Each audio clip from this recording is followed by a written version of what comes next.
성부와 성자 성령의 이름으로 아멘. 2주면 사실 그리 긴 기간도 아닙니다. 별로 대수로운 일이 아니라고 스스로를 위로하지만 막상 텅 빈 성당에 앉아있자니 이렇게 허무하고 이렇게 마음이 무너지는 경험이 또 있을까 싶습니다.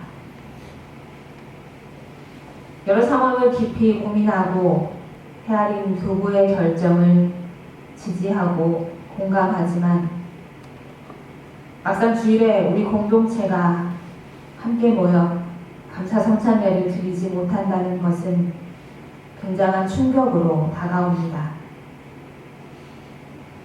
그리고 다시금 돌아보게 됩니다.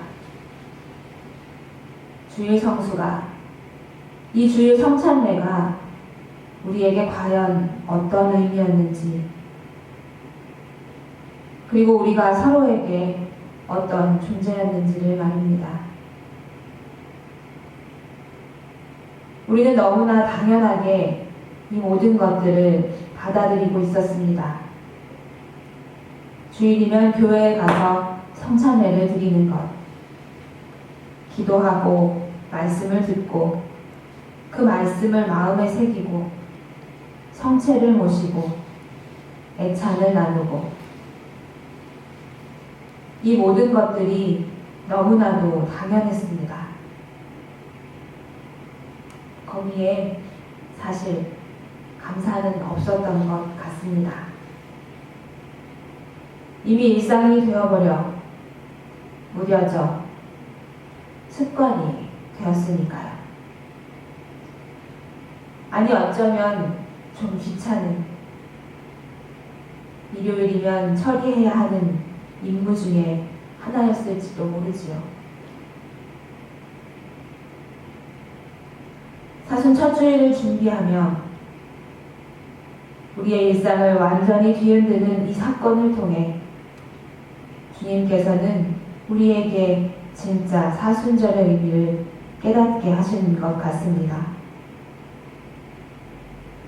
사순절은 깨어지고 무너진 하느님과의 관계를 회복하는 시기입니다.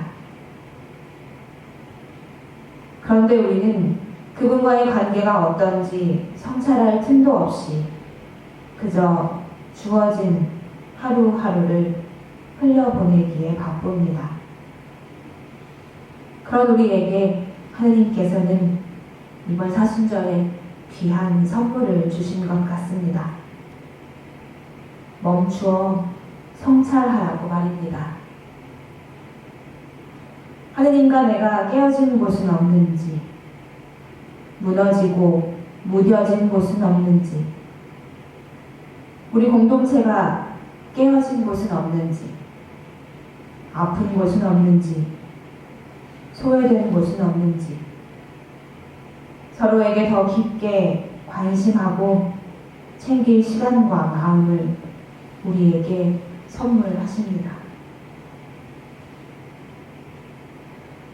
하느님과의 깨어진 관계를 회복하고자 하는 이 사순절의 시작에 우리는 창세기에 담긴 세상의 처음 이야기 중에 하느님과 인간의 관계가 깨어지는 그 첫 모습을 듣습니다. 그리고 복음성서를 통해 예수님께서 광야에서 받으신 3가지 유혹을 듣습니다. 창세기에서 뱀으로 등장하는 유혹자는 여자에게 이렇게 말합니다. 절대로 죽지 않는다고요. 하느님께서 그 열매를 먹으면 죽는다고 하셨지만 실제로 죽지 않는다고 알려줍니다. 뱀이 거짓말을 한 것은 아닙니다. 어쩌면 사실을 말하는 것이지요. 하느님처럼 눈이 밝아져 선과 악을 알게 된다고 알려주었으니까요. 하느님처럼 되고자 하는 마음, 피조물인 우리가 창조주가 되고 싶은 우리의 깊은 욕망을 건드리는 겁니다. 그리고 하느님이 되어봐. 하느님이 되어도 괜찮아. 라고 유혹하는 겁니다. 내 마음대로, 내 욕심대로 하고 싶은 그런 유혹. 거기에서 하느님과 나와의 관계는 금이 가기 시작합니다. 오늘 복음 말씀은 예수님께서 광야에서 40일 낮과 밤을 단식한 후에 악마의 유혹을 받았고 그리고 그것을 이겨내신 이야기를 전해줍니다. 먼저 악마는 예수님께 돌로 빵을 만들어 보라고 유혹합니다. 그런데 그의 유혹에는 전제가 있습니다. 너가 하느님의 아들이거든 입니다. 당신이 전능하신 하느님의 아들이라면 가장 기본적인 우리의 먹고 사는 문제, 경제적인 문제는 당연히 해결할 수 있어야 하는 것 아니야? 사람들의 기본적인 욕구를 채워줘서 그들에게 인정을 받아 하느님을 이용해서 잘 먹고 잘 사는 걸 보여주라는 유혹입니다. 그런데 예수님께서는 이 유혹을 거절하시지요.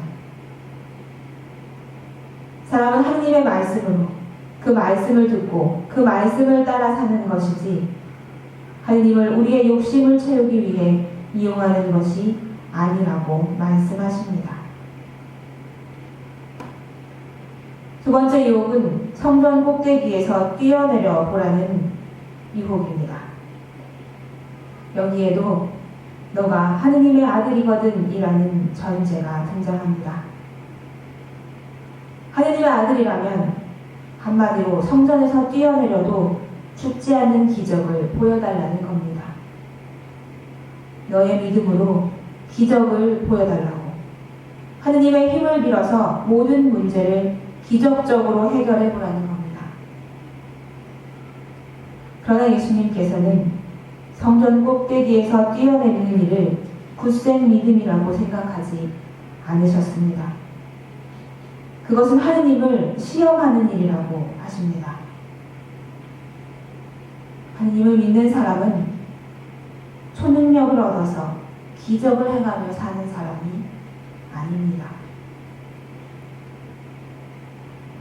마지막 유혹은 세상의 모든 왕국을 보여주면서 자기 앞에 엎드려 절하기만 하면 그것을 모두 주겠다는 유혹입니다. 보이지 않는 하느님에게 얽매이지 말고 눈에 보이는 온 세상을 얻으라는 유혹입니다. 사실 우리도 이 유혹에서 자유롭지 못합니다. 눈에 보이지 않는 주님보다 우리에게 중요한 눈에 보이는 수만 가지 것들이 있지요. 정말 중요한 것은 우리의 중심이 하느님을 향해 있는지 아니면 주님보다 더 위에 있는 무엇인지를 성찰해야 합니다. 하느님을 믿는 사람은 하느님을 이용해서 먹을 것을 얻고 초능력을 얻고 부귀영화를 얻는 사람이 아닙니다. 이런 것들을 위해 신앙인이 될 수도 없습니다. 하느님은 그런 것을 해결해 주시는 분이 결코 아닙니다. 그러나 이런 유혹들은 우리가 일상에서 너무 쉽게 겪게 됩니다. 하느님처럼 되어 살고 싶은 마음, 내 배고픔을, 내 욕심을 채우고자 하고 놀라운 기적을 통해서 어려움을 이겨내고 싶고 세상의 부귀영화를 누리고 싶은 그런 마음들 말입니다.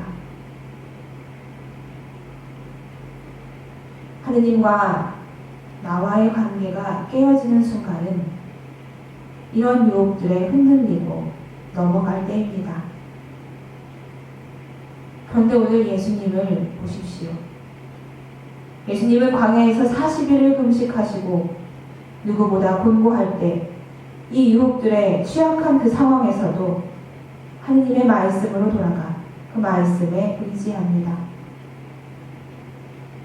진정 유혹을 이기는 길은 하느님만을 의지하고 사랑하는 길 밖에는 다른 길이 없는 겁니다.